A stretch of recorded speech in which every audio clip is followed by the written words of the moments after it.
Hello नमस्कार दोस्तों, मैं हूं राजीव और आप देख रहे हैं झारखंड अपडेट। दोस्तों चलिए शुरू करते हैं झारखंड अपडेट के आज के इस सेशन को। और झारखंड अपडेट के आज के इस सेशन में करंट अफेयर्स में हम लोग एक टॉपिक को कवर करने वाले हैं। और ये जो टॉपिक है जो करंट है, इन दिनों हाल ही में झारखंड विधानसभा का चुनाव हुआ और अब मंत्रिमंडल का गठन हो चुका है।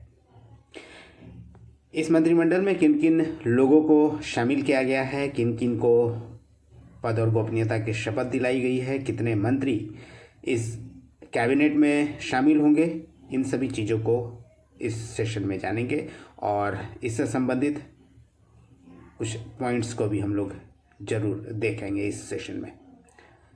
दोस्तों आपको बता दें कि 11 मंत्रियों का शपथ कराया गया है 5 दिसंबर 2024 को और 28 नवंबर 2024 को झारखंड विधानसभा के चुनाव के बाद मुख्यमंत्री बने थे हेमंत सोरेन। और उसके बाद 5 दिसंबर को 11 अन्य मंत्रियों को पद और गोपनीयता की शपथ दिलाई गई है।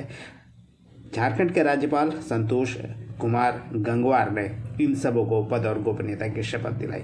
आपको बता दें, जो मंत्रिमंडल में नए मंत्री शामिल किए गए हैं उनमें से झारखंड मुक्ति मोर्चा से 6 मंत्री हैं, इंडियन नेशनल कांग्रेस से 4, जबकि आरजेडी से 1 मंत्री बने हैं। और इन सबों को राज्यपाल के द्वारा, जो कि वर्तमान में राज्यपाल हैं संतोष कुमार गंगवार, उन्हें पद और गोपनीयता की शपथ दिलाए। हेमंत के कैबिनेट में 6 नए मंत्री बनाए गए हैं, यानी जो बिल्कुल ही नए चेहरे हैं। इसके अलावा 5 ऐसे भी विधायक जो इस बार चुने गए हैं वो पुराने चेहरे आपको नजर आएंगे, यानी पहले भी वो मंत्री रहे हैं झारखंड सरकार में। इसके अलावा संतोष कुमार गंगवार ने झारखंड विधानसभा के जो जेएमएम के वरिष्ठ सदस्य हैं प्रोफेसर स्टीफन मरांडी, उन्हें प्रोटेम स्पीकर भी नियुक्त किया है। और सबसे पहले प्रोटेम स्पीकर को ही शपथ दिलाई गई झारखंड के राज्यपाल के द्वारा। आपको बता दें, झारखंड विधानसभा को चलाने के लिए प्रोटेम स्पीकर की ज़रूरत पड़ती है और प्रोटेम स्पीकर के द्वारा अब कुछ समय के लिए जो विधानसभा है उसका संचालन किया जाएगा और एक परमानेंट स्पीकर का चुनाव भी कराया जाएगा। इसके अलावा आपको बता दें, प्रोटेम स्पीकर के शपथ लेने के बाद अन्य जो 11 मंत्री हैं उन्हें भी पद और गोपनीयता की शपथ दिलाई गई। और मधुपुर के जेएमएम के विधायक हफीजुल हसन अंसारी ने इनमें से उर्दू में शपथ ली है। इसके अलावा आपको बता दें कि छतरपुर के विधायक हैं राधा कृष्ण किशोर, ये सबसे पहले शपथ लेने वाले मंत्री थे। इसके अलावा सबसे अंत में मांडर की विधायिका शिल्पा नेहा तिर्की ने सबसे अंत में शपथ ली है। आपको बता दें कि संथाल परगना से सबसे अधिक मंत्री बने हैं, 4 मंत्री बनाए गए हैं जो संथाल परगना से आते हैं। इसके अलावा जो शपथ ग्रहण समारोह का आयोजन किया गया था वह राजभवन के अशोक उद्यान में आयोजित किया गया था। आइए और भी कुछ जान लेते हैं इस संबंध में। आपको बता दें कि इंडिया गठबंधन के जो विधायक हैं जिन्हें मंत्रिमंडल में शामिल किया गया है, जो 11 लोग मंत्रिमंडल में शामिल किए गए हैं वो कौन कौन हैं उसे देखते हैं। आपको बता दें कि जेएमएम से 6 लोग जो है 6 विधायक जो है वो मंत्रिमंडल की शपथ ले चुके हैं।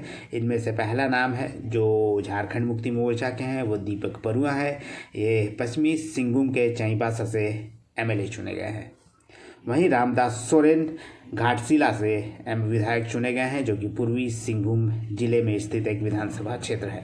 वहीं हफीजुल हसन मधुपुर से विधायक चुने गए हैं। सुदिव्य कुमार सोनू एमएलए गिरिडीह से हैं। योगेंद्र महतो गोमिया बोकारो के विधायक चुने गए हैं जो मंत्री बनाए गए हैं और जेएमएम कोटे से मंत्री बनाए गए हैं। इसके अलावा एक चमरा लिंडा है जो विशुनपुर से विधायक चुने गए हैं, इन्हें भी इस मंत्रिमंडल में शामिल किया गया है। इस तरह कुल झारखंड मुक्ति मोर्चा से 6 व्यक्तियों को पद और गोपनीयता की शपथ दिलाई गई है 5 दिसंबर को।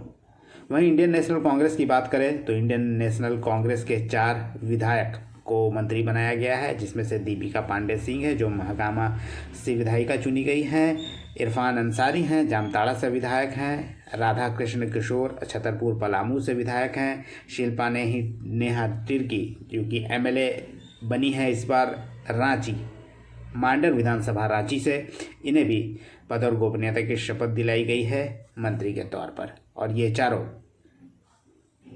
इंडियन नेशनल कांग्रेस के कोटा से मंत्री बने हैं। वहीं एक मंत्री हैं केवल आरजेडी से और यह है कोटा के विधायक संजय प्रसाद यादव। इस तरह से कुल 11 मंत्री हैं जिन्होंने शपथ ली है। इसके अलावा दोस्तों आपको बता दें, इस बार जो टोटल कैपेसिटी है मंत्री का वो टोटल 12 है, यानी 12 के 12 मंत्री बना दिए गए हैं इस बार मुख्यमंत्री सहित। और जो भारतीय संविधान है उसके अनुसार अधिकतम 12 मंत्री ही झारखंड में हो सकते हैं, क्योंकि 81 विधानसभा कुल क्षेत्र है, जिसमें से 15% ही जो विधायक है वो मंत्री अधिकतम बन सकते हैं। इस तरह 12 मंत्री पूरे हो गए हैं इस कैबिनेट में। वहीं शपथ लेने वाले जो नए 6 मंत्री हैं वो राधा कृष्ण किशोर, सुदेव्य सोनू, चमरा लेंडा, योगेंद्र प्रसाद, शिल्पा नेही तिर्की और संजय यादव हैं। और शपथ लेने वाले जो पुराने मंत्री हैं, पिछले मंत्रिमंडल में भी ये मंत्री हुआ करते थे, ये है दीपक बिरुआ, रामदास सोरेन, हाफिजुल हसन, दीपिका पांडे सिंह और इरफान अंसारी। इसके अलावा कुछ जानकारी इस संबंध में आपको और दे दे। झारखंड में जैसा कि आपको पता है जो प्रमंडल है, अलग अलग सभी प्रमंडलों का प्रतिनिधित्व इस मंत्रिमंडल में देखने को मिल रहा है। संथाल परगना की बात करें तो सर्वाधिक 4 मंत्री इसमें से बनाए गए हैं इस कैबिनेट में। कोल्हान से, दक्षिण छोटा नागपुर और उत्तरी छोटा नागपुर प्रमंडल से 2-2 मंत्री बनाए गए हैं। वहीं पलामू प्रमंडल से 1 विधायक को मंत्रिमंडल में स्थान दिया गया है। इसके अलावा मंत्रिमंडल में अलग अलग समुदायों को भी ध्यान में रखा गया है और उन्हें भी प्रतिनिधित्व दिया गया है। इसमें अनुसूचित जनजाति के 4 व्यक्ति जो विधायक हैं वो मंत्री बने हैं, अनुसूचित जाति के 1, ओबीसी के 3, माइनॉरिटीज़ के 2 यानी अल्पसंख्यक समुदाय से 2 मंत्री बनाए गए हैं। इसके अलावा सवर्ण जो है यानी अपर क्लास से 1 विधायक को मंत्री बनाया गया है इस नए मंत्रिमंडल में। तो दोस्तों ये था जो नया मंत्रिमंडल है झारखंड का, उससे संबंधित इन्फॉर्मेशन। और बहुत जल्द जो पोर्टफोलियो है वो सभी को मिल जाएगा, यानी कौन किस विभाग के मंत्री होने वाले हैं उसका भी जल्दी से डिस्ट्रीब्यूशन हो जाएगा विभाग का, और जल्द उसे भी मैं आपको बता दूंगा। तो ये था दोस्तों आज का सेशन। उम्मीद करता हूँ पसंद आया होगा। धन्यवाद। फिर मिलते हैं नेक्स्ट सेशन में, तब तक जुड़े रहिए और देखते रहिए झारखंड अपडेट। धन्यवाद दोस्तों।